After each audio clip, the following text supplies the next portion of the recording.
Un coucher de soleil violet. Tu as dû en voir au moins un au cours de ta vie. Normalement, ça n'a rien d'inquiétant et c'est lié à la façon dont la lumière se propage.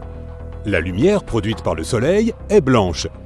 Lorsqu'elle traverse un prisme, on observe des ondes lumineuses de différentes couleurs, du rouge à l'orange, en passant par le bleu, le vert et l'indigo. La lumière se déplace normalement en ligne droite, s'il n'y a pas d'obstacle. Les ondes lumineuses les plus courtes, notamment les bleues et les violettes, sont plus facilement dispersées lorsqu'elles rencontrent ces obstacles, comme les molécules et les aérosols présents dans l'atmosphère. Comme le soleil est bas sur l'horizon au coucher et au lever du soleil, sa lumière doit traverser davantage de molécules, qui dispersent la lumière violette et bleue. Les couleurs que tes yeux perçoivent alors sont le jaune, l'orange et le rouge. Mais dans de bonnes conditions, tu peux voir un magnifique ciel violet. Parfois, un ciel violet apparaît pour des raisons beaucoup plus néfastes. Il peut être causé par des ouragans, des feux de forêt ou des tempêtes de poussière. La concentration de vapeur dans l'air augmente et la lumière se disperse plus que d'habitude. La poussière, le coucher du soleil et des nuages bas contribuent également à ce spectacle naturel. Le ciel devient orange et rouge au crépuscule s'il y a encore assez de lumière.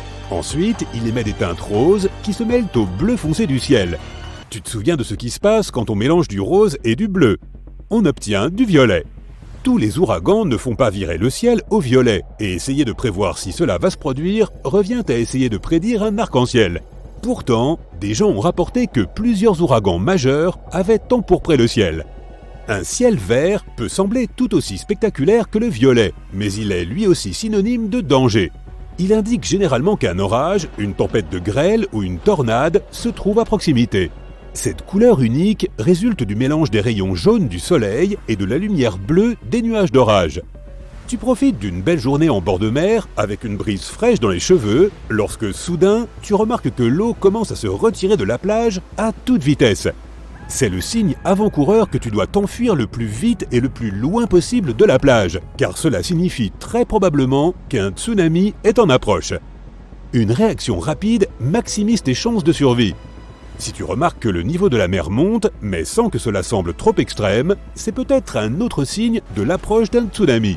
Cela se produit dans 40% des cas, et cette crue n'est que la première vague de ce raz-de-marée. La suivante, beaucoup plus conséquente et dangereuse, suit généralement dans les 10 minutes. Une autre caractéristique des tsunamis est qu'ils sont accompagnés d'un puissant grondement. Les gens l'ont comparé au tonnerre, au bruit d'une locomotive, d'un hélicoptère ou tout simplement à une puissante déflagration. Tu vois un chenal d'eau agité sur la plage? Il est dans ton intérêt de ne pas t'approcher de l'eau. Il peut y avoir un courant d'arrachement sous la surface qui peut s'avérer extrêmement dangereux.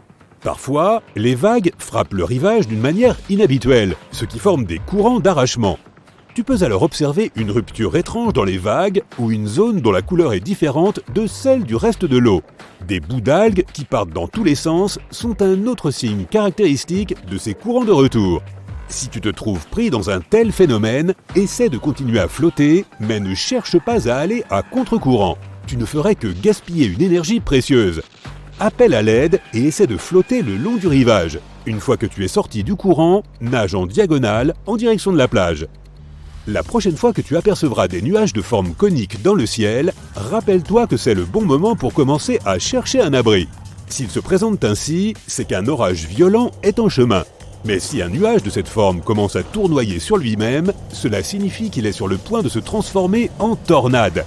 Si des abeilles se trouvent à proximité, elles peuvent t'alerter d'un tel cataclysme.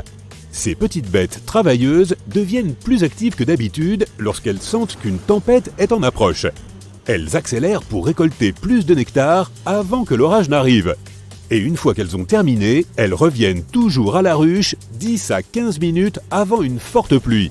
Et ce, même s'il n'y a pas de signes évidents de son arrivée. Leur secret? Des poils supersensibles sur leur dos qui peuvent capter les accumulations électrostatiques des nuages orageux. Depuis des siècles et des siècles, les gens ont remarqué que les animaux se comportaient bizarrement quelques jours avant un grand tremblement de terre. Les chiens n'arrêtent pas d'aboyer, les vaches cessent de produire du lait et les crapauds, les rats et les serpents désertent leur habitat. Il semble que les bêtes puissent ressentir les premières ondes de choc plus faibles que les humains ne remarquent même pas. Les scientifiques ont tenté de trouver une explication logique à ce phénomène et ont conduit d'innombrables expériences. Jusqu'à présent, ils ne sont pas encore parvenus à expliquer totalement ce mystère. Peux-tu sentir l'ozone dans l'air? Lorsqu'un orage se prépare, c'est l'odeur la plus distincte que l'on puisse percevoir. C'est la charge électrique de la foudre qui la libère en altitude. L'autre odeur de la pluie, plus agréable, est le pétrichor. L'eau de pluie exalte les molécules des plantes, des arbres, du béton et de l'asphalte. Leur arôme se répand partout et tu peux même sentir cette odeur dans ta bouche. Tous les ions positifs présents dans l'air et libérés par un éclair se mélangent à l'ozone et à ta salive. C'est ainsi que tu obtiens ce goût métallique. Lorsque la foudre est sur le point de frapper, tu peux entendre des craquements, des bourdonnements ou des vibrations bizarres provenant des objets métalliques situés à proximité. Tes mains peuvent commencer à transpirer. Et enfin, tu peux sentir tes cheveux se dresser sur ta tête. C'est un signal très clair qu'il est temps de réagir et cela consiste à fuir pour sauver ta vie. Des charges positives traversent alors ton corps, essayant d'atteindre la partie chargée négativement de l'orage. Et crois-moi, tu ne veux vraiment pas que ces charges se rencontrent.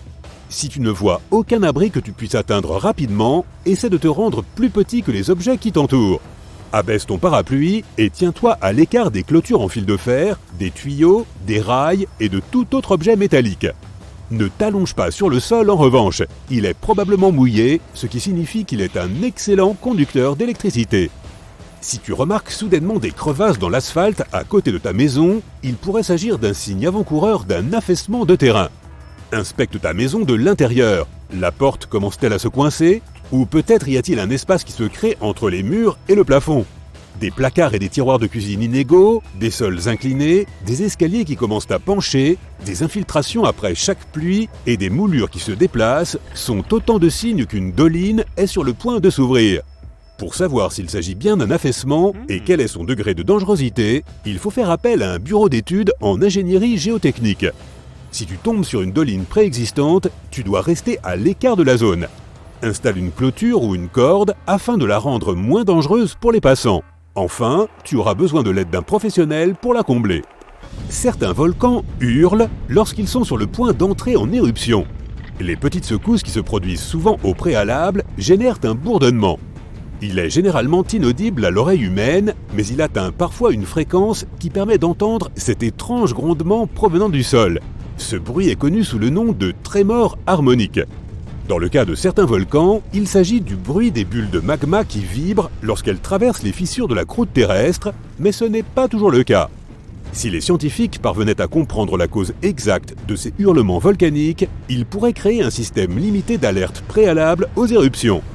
Si tu te trouves dans la nature, prête attention à l'eau des ruisseaux, des rivières et des fleuves. Si leur niveau baisse rapidement alors qu'il est en train de pleuvoir, c'est peut-être le signe d'un glissement de terrain imminent. Et si tu entends un léger grondement ou des bruits inhabituels comme des rochers qui s'entrechoquent, cela peut signifier que des débris sont déjà en route vers toi. C'est évidemment le signe qu'il faut se mettre à l'abri immédiatement.